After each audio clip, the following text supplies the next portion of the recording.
ಮಂಡ್ಯದ ಕೆರಗೋಡು ಹನುಮ ಧ್ವಜ ತೆರವು ವಿವಾದಕ್ಕೆ ಸಂಬಂಧಪಟ್ಟಂತಹ ಸುದ್ದಿ. ಅದಕ್ಕೆ ಸಂಬಂಧಿಸಿದಾಗೆ ಕೆಲವೊಂದಿಷ್ಟು ಅಪ್ಡೇಟ್ಸ್ಗಳು ಸಿಗ್ತಾ ಇದೆ. ಜೆಡಿಎಸ್ ಕಾಂಗ್ರೆಸ್ ಮಧ್ಯೆ ಧ್ವಜ ದಂಗಲ್ ಇನ್ನೂ ಕೂಡ ನಿಂತಿಲ್ಲ. ಕಾಂಗ್ರೆಸ್ ವಿರುದ್ಧ ಮಾಜಿ ಶಾಸಕ ಸುರೇಶ್ ಗೌಡ ಇದೀಗ ಆಕ್ರೋಶವನ್ನ ವ್ಯಕ್ತಪಡಿಸಿದ್ದಾರೆ. ಜೆಡಿಎಸ್ ಕಾಂಗ್ರೆಸ್ ಮಧ್ಯೆ ಧ್ವಜ ದಂಗಲ್ ಮಾತ್ರ ನಿಲ್ತಾ ಇಲ್ಲ. ಕಾಂಗ್ರೆಸ್ ವಿರುದ್ಧ ಮಾಜಿ ಶಾಸಕ ಸುರೇಶ್ ಗೌಡ ಆಕ್ರೋಶ ವ್ಯಕ್ತಪಡಿಸಿದ್ದಾರೆ.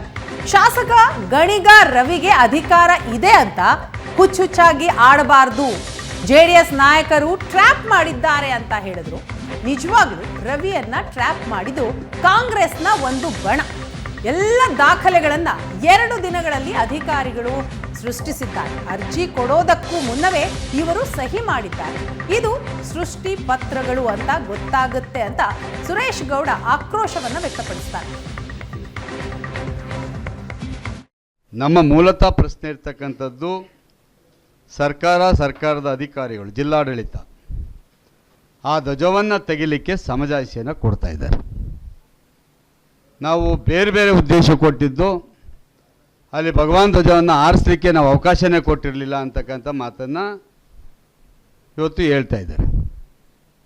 ಇವತ್ತು ಅವರು ಏನು ದಾಖಲೆಗಳನ್ನ ಇದುವರೆಗೆ ಬಹಿರಂಗಪಡಿಸಿದ್ದಾರೆ ಅದೆಲ್ಲವೂ ಸಹ ಕೇವಲ 3 ದಿವಸದ ಒಳಗೆ ಸೃಷ್ಟಿ ಮಾಡಿದಂಥ ದಾಖಲೆಗಳು.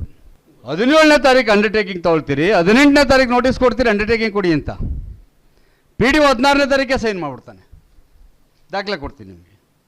PDO 16ನೇ ತಾರೀಕೆ 16 ನೋಡಿ ಕೆಳಗಡೆ 16ನೇ ತಾರೀಕೆ ಸೈನ್ ಮಾಡ್ತಾನೆ, 18ನೇ ತಾರೀಕು ಇಶ್ಯೂ ಮಾಡ್ತಾರೆ.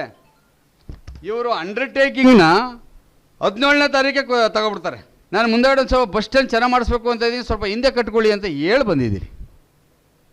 20ನೇ ತಾರೀಕು 22ನೇ ತಾರೀಕು ಅವರು ಮಾಡಬೇಕಿತ್ತು, 20ನೇ ತಾರೀಕು ಸನ್ಮಾನ್ಯ ಕುಮಾರಸ್ವಾಮಿ ಅವರು ಬರೋದ್ರಿಂದ ಅವತ್ತೇ ಇಟ್ಕೊಬಿಟ್ಟಿದ್ದಾರೆ. ಇವರು 25,000 ಕೊಡ್ತೀವಿ ಅಂತ ಹೇಳಿದರೆ ಕೊಟ್ಟಿಲ್ಲ.